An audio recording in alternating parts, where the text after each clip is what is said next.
अस्सलाम वालेकुम स्टूडेंट्स। आज हम न्यूमेरिकल नंबर 4 को सॉल्व करेंगे। यूनिट नंबर 3 के हमने न्यूमेरिकल्स शुरू किए हुए थे।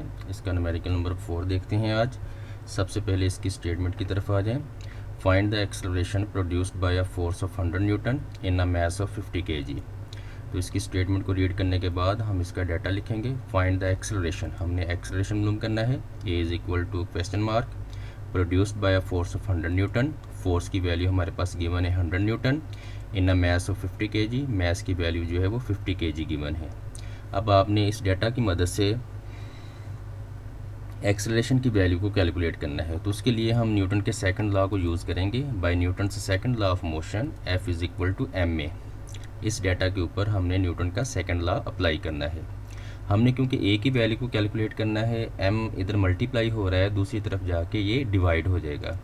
तो ए को सेपरेट कर लिया, f is equal to a is equal to आ गया एफ ओवर एम। अब आपने वैल्यूज़ को पुट करना है।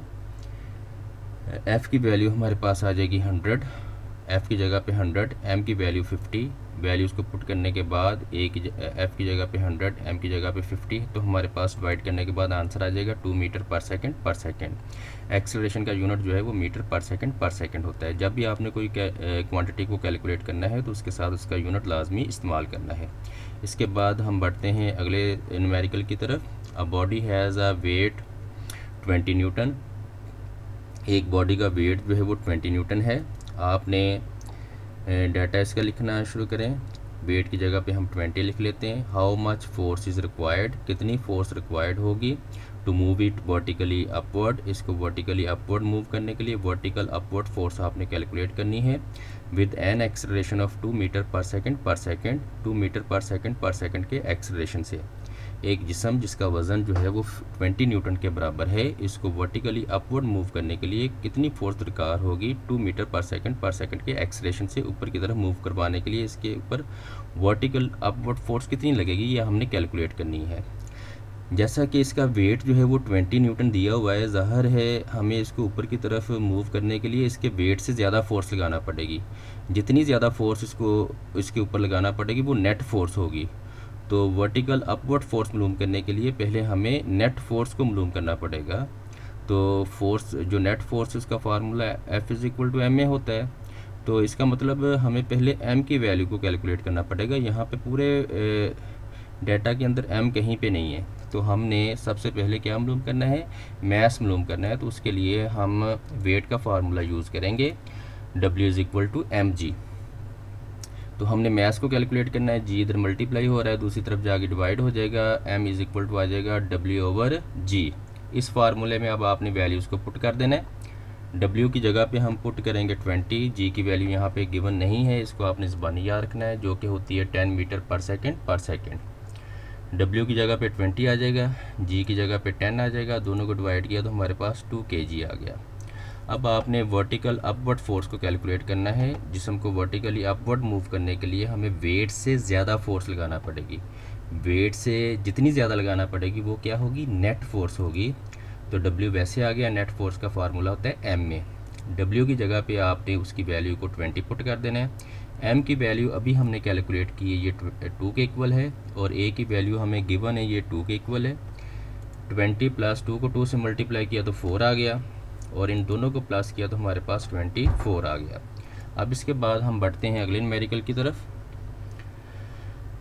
2 masses 52 kg and 48 kg are attached to the ends of a string that passes over a frictionless pulley. Find the tension in the string and acceleration in the bodies when both the masses are moving vertically.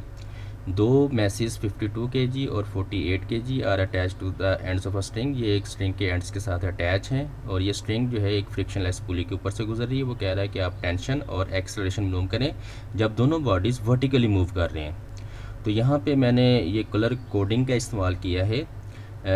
दोनों bodies जो हैं वो vertically move कर रहे हैं। जब दोनों bodies vertically move करेंगे तो जिस बॉडी का मैस ज़्यादा होगा वो m1 के बराबर होगा, और जिस बॉडी का मैस कम होगा उसको हम m2 कहेंगे। याद रखें, जब दोनों बॉडीज़ वर्टिकली मूव करेंगे तो जिस बॉडी का मैस ज़्यादा होगा वो m1 के बराबर होगा, जिस बॉडी का मैस कम होगा वो m2 के बराबर होगा। तो m1 जो है वो 52 और m2 जो है वो 48 kg। अगर हम M1 और M2 की वैल्यूज़ को सही तरीके से सपोज नहीं करेंगे, सही तरीके से नहीं लिखेंगे तो हमारा न्यूमेरिकल गलत हो जाएगा।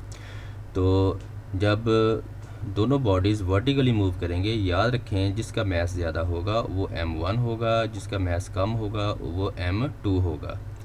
तो मालूम क्या करना है, कहता है फाइंड टेंशन, टेंशन मालूम करें, एंड एक्सेलरेशन और एक्सेलरेशन मालूम करें। तो अब हम इसके सोल्यूशन की तरफ बढ़ते हैं। जब दोनों बॉडीज़ वर्टिकली डाउनवर्ड मूव करते हैं तो टेंशन का फार्मूला होता है 2m1 m2g over m1 plus m2। इस फार्मूले को यूज़ करेंगे। अब आपने इस फार्मूले में वैल्यूज़ को पुट कर देना है। 2m1 52, m2 48 के इक्वल है। g की वैल्यूज़ बानी याद रखनी है आपने, 10 के बराबर होती है, 10 मीटर पर सेकंड के बराबर है। g की जगह पे आप 10 लिख दो। m1 52, m2 48, ऊपर वाली टर्म्स को मल्टीप्लाई किया तो ये आ गया, नीचे प्लस करके 100 आ जाएगा। दोनों को हमने डिवाइड किया तो 499.20 आ गया। अप्रोक्सीमेटली ये आ जाएगा 500 न्यूटन। टेंशन जो है इसका यूनिट न्यूटन होता है, क्योंकि टेंशन जो है ये एक फोर्स है और फोर्स का यूनिट न्यूटन होता है। ये आ गई टेंशन की वैल्यू। अभी हमने मालूम करनी है एक्सेलरेशन की वैल्यू। तो उसके लिए हम फार्मूला यूज़ करेंगे A = m1 minus m2 into G divided by m1 plus m2। जब दोनों बॉडीज़ वर्टिकली डाउनवर्ड मूव करते हैं तो एक्सेलरेशन का ये वाला फार्मूला यूज़ करेंगे।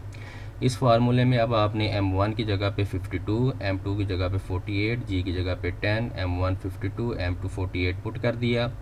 ऊपर वाली रकम को सिंप्लीफाई करेंगे, ऊपर वाले हिस्से को 52 में से 48 निकालेंगे तो 4 आ जाएगा, मल्टीप्लाई बाय 10 वैसे आ गया, नीचे प्लस करके 100 आ जाएगा, ऊपर मल्टीप्लाई करके 40 आ गया, नीचे 100 से इसको डिवाइड करेंगे तो डिवाइड करने के बाद ये आ जाएगा 0.4 मीटर पर सेकंड। एक्सेलरेशन का यूनिट जो है वो मीटर पर सेकंड होता है। इसके बाद हम बढ़ते हैं अगले न्यूमेरिकल की तरफ। न्यूमेरिकल नंबर 7, उसकी स्टेटमेंट देख लें। 2 masses 26 kg and 24 kg are attached to the ends of a string which passes over a frictionless pulley. 26 kg mass is lying on a smooth horizontal table. 24 kg mass is moving vertically downward. Find the tension in the string and the acceleration in the bodies. अब यहाँ पे भी देखें, ये जो bodies हैं यहाँ पे भी दो बॉडीज़ हैं, एक 26 kg है, एक 24 kg। 26 kg जो है वो हॉरिजॉन्टल टेबल के ऊपर मूव कर रहा है और 24 kg जो है वो वर्टिकली डाउनवर्ड मूव कर रहा है। तो यहाँ पे भी दो बॉडीज़ हैं हमारे पास, एक वर्टिकली मूव कर रहा है और एक हॉरिजॉन्टली मूव कर रहा है। जो पिछला न्यूमेरिकल था उसमें दोनों बॉडीज़ वर्टिकली मूव कर रहे थे, both bodies were moving vertically downward in numerical number 6। लेकिन 7 में थोड़ी सी स्टेटमेंट चेंज है। यहाँ पे एक बॉडी जो है वो वर्टिकली मूव कर रहा है और एक हॉरिजॉन्टली मूव कर रहा है। 26 जो है ये हॉरिजॉन्टली मूव कर रहा है, 24 जो है ये वर्टिकली मूव कर रहा है। याद रखें जब एक बॉडी वर्टिकली मूव करे और दूसरा बॉडी हॉरिजॉन्टली मूव करे, हॉरिजॉन्टल टेबल के ऊपर पड़ा हो और एक वर्टिकली मूव कर रहा हो, तो जो वर्टिकली मूव कर रहा है उसको आपने M1 कहना है। जो वर्टिकली मूव कर रहा है उसको क्या कहना है आपने, M1। और जो हॉरिजॉन्टल टेबल के ऊपर होगा उसको आपने नाम देना है M2 का। अगर आप इस बात का ख्याल नहीं रखेंगे तो आपका न्यूमेरिकल सही हल नहीं होगा, उसका सही आंसर नहीं आएगा। तो आपको कैसे पता चलना है कि किसको M1 कहना है, किसको M2 कहना है। अगर एक बॉडी वर्टिकली मूव करे और एक हॉरिजॉन्टली मूव करे तो जो वर्टिकली मूव कर रहा है उसको आपने नाम देना है M1 का, जो हॉरिजॉन्टली मूव कर रहा होगा उसको आपने नाम देना है M2 का। तो वर्टिकली जो है वो 24 kg मैस है जो मूव कर रहा है, M1 24, और जो हॉरिजॉन्टल टेबल के ऊपर मूव कर रहा है वो है 26। इसमें भी हमने दो चीज़ें मालूम करनी है, फाइंड द टेंशन, आपने टेंशन को मालूम करना है, एंड द एक्सेलरेशन, और एक्सेलरेशन को मालूम करना है। तो यहाँ पे हम चलते हैं सॉल्यूशन की तरफ।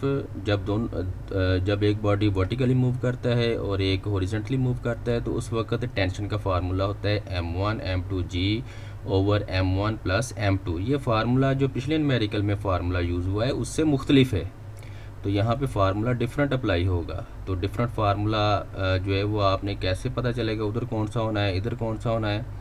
उस वाली जो न्यूमेरिकल नंबर 6 था उसकी स्टेटमेंट और है, ये जो न्यूमेरिकल नंबर 7 है इसकी स्टेटमेंट और है। वहाँ पे टेंशन का फार्मूला डिफरेंट है, यहाँ पे टेंशन का फार्मूला डिफरेंट है। तो आपने यहाँ पे जब एक बॉडी वर्टिकली और एक हॉरिजॉन्टली मूव करेगा तो टेंशन का ये वाला फार्मूला यूज़ करना है, इसको ज़बानी याद रखना है, T is equal to M1 M2G over M1 plus M2। अब आपने इसमें वैल्यूज़ को पुट कर देना है, M1 24, M2 26, G की वैल्यू 10, नीचे M1 24, M2 26, ऊपर वाली रकमों को मल्टीप्लाई करके ये आ जाएगा हमारे पास 6240, नीचे प्लस करके 50, इन दोनों को डिवाइड किया 124.8 और इसको राउंड करके लिखेंगे तो ये आ जाएगा 125 न्यूटन। टेंशन का यूनिट न्यूटन होता है। तो ये टेंशन की वैल्यू आ गई। अब हमने एक्सेलरेशन मालूम करना है। एक्सेलरेशन के लिए फार्मूला यूज़ करेंगे, A is equal to M1G over M1 plus M2। इस फार्मूले में अब हम वैल्यूज़ को पुट करेंगे। M1 की वैल्यू 24, G की वैल्यू 10 होती है, 24, M2 की वैल्यू 26, ऊपर मल्टीप्लाई करके 240, नीचे प्लस करके 50, इनको डिवाइड किया तो हमारे पास आ गया 4.8, क्योंकि हमने एक्सेलरेशन मालूम किया है। एक्सेलरेशन का यूनिट होता है मीटर पर सेकेंड। बढ़ते हैं अगले न्यूमेरिकल की तरफ। उसकी स्टेटमेंट है,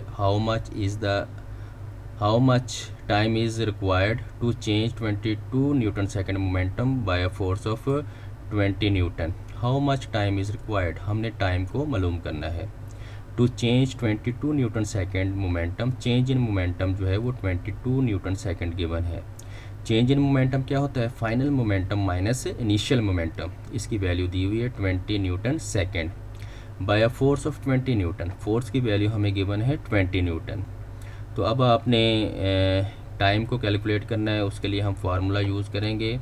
we know that force is equal to rate of change of momentum. Force जो है वो rate of change of momentum के बराबर होती है। जो राइट साइड है ये कहलाती है rate of change of momentum. Momentum में टाइम के लिहाज से जो तब्दीली आती है ये फोर्स के बराबर होती है। Force is equal to rate of change of momentum. ये फार्मूला आपने याद रखना है, F is equal to PF minus PI over T। क्योंकि हमने T को कैलकुलेट करना है, T और F की वैल्यू को आपने चेंज कर लेना है। T left side right side पे डिवाइड हो रहा है, इसको लेफ़्ट साइड पे लेके जाएंगे तो ये मल्टीप्लाई हो जाएगा। F को आपने इधर ले आना है, F इधर T के साथ मल्टीप्लाई हो रहा होगा, जब इधर आएगा तो डिवाइड हो जाएगा। या आप ये कह लें आपने T और F की जगह को बदल देना है। T जो है वो F की जगह पे आ जाएगा, F जो है वो T की जगह पे आ जाएगा। अब आपने इनकी वैल्यूज़ को पुट करना है। PF माइनस PI की वैल्यू गिवन है हमें 22 और F की वैल्यू हमारे पास है 20। इन दोनों को डिवाइड किया तो आंसर आ गया 1.1। हमने टाइम को कैलकुलेट किया है, टाइम का यूनिट जो है वो सेकंड होता है। इसके बाद हम बढ़ते हैं अगले न्यूमेरिकल की तरफ। Numerical number 9, how much is the force of friction between a wooden block of mass 5 kg and the horizontal marble floor. कितनी फोर्स ऑफ फ्रिक्शन होगी 5 किलोग्राम वाले मैस और मार्बल फ्लोर के दरमियान। The coefficient of friction between the wood and the marble is 0.6। Marble और would के दरमियान जो कोफिशिएंट ऑफ फ्रिक्शन है वो 0.6 के बराबर है। तो हम इसका डाटा लिख लेते हैं। How much is the force of friction, कितनी फोर्स ऑफ फ्रिक्शन होगी ये आपने मालूम करनी है। ऑफ मैस 5 kg, मैस दिया हुआ है 5 kg। Coefficient of friction between the wood and the marble is 0.6। Coefficient of friction को हम म्यू से ज़ाहिर करते हैं, इसकी वैल्यू दी हुई है 0.6। कोफिशिएंट ऑफ फ्रिक्शन को म्यू से ज़ाहिर करते हैं, इसकी वैल्यू 0.6 के इक्वल दी हुई है। अब हम फार्मूला यूज़ करेंगे फ्रिक्शन का। तो फोर्स ऑफ फ्रिक्शन जो है इसका फार्मूला होता है म्यू mg। म्यू की वैल्यू दी हुई है हमारे पास 0.6, m जो है उसकी वैल्यू हमें गिवन है 5 और g की वैल्यू जो है वो 10 के इक्वल है। ये ज़बानी याद रखनी है। इनको मल्टीप्लाई किया तो हमारे पास 30 आ गया। तो क्योंकि हमने फोर्स ऑफ फ्रिक्शन को कैलकुलेट किया है, फोर्स का यूनिट जो है वो न्यूटन होता है। फोर्स जिस फॉर्म में भी हो, फोर्स ऑफ फ्रिक्शन हो, सेंट्रीपिटल फोर्स हो, ग्रेविटेशनल फोर्स हो, उसका यूनिट जो है वो न्यूटन होता है। फोर्स का यूनिट न्यूटन लगाएंगे। ये था न्यूमेरिकल नंबर 9। अब हम बढ़ते हैं आखिरी न्यूमेरिकल की तरफ। Numerical number 10, how much centripetal force is needed to make a body of mass 0.5 kg to move in a circle of radius 50 cm with speed 3 meter per second with speed 3 meter per second. How much centripetal force is required? कितनी centripetal force required होगी? centripetal force को FC से ज़ाहिर करते हैं, ये आपने मालूम करनी है। To make a mass of 0.5 kg, mass की वैल्यू दी हुई है 0.5 kg, to move in a circle of radius 50 centimetre, circle का रेडियस जो है वो 50 सेंटीमीटर दिया हुआ है। अगर सेंटीमीटर में लेंथ आएगी तो उसको आपने मीटर में चेंज करना है, सेंटीमीटर को मीटर में चेंज करने के लिए आपने 100 से डिवाइड करना है। जब हम 50 को 100 से डिवाइड करेंगे तो ये 0.5 आ जाएगा। याद रखें, जब भी सेंटीमीटर में लेंथ होगी तो आपने उसको किस में चेंज करना है, मीटर में। सेंटीमीटर को मीटर में चेंज करने के लिए आपने 100 से डिवाइड करना है।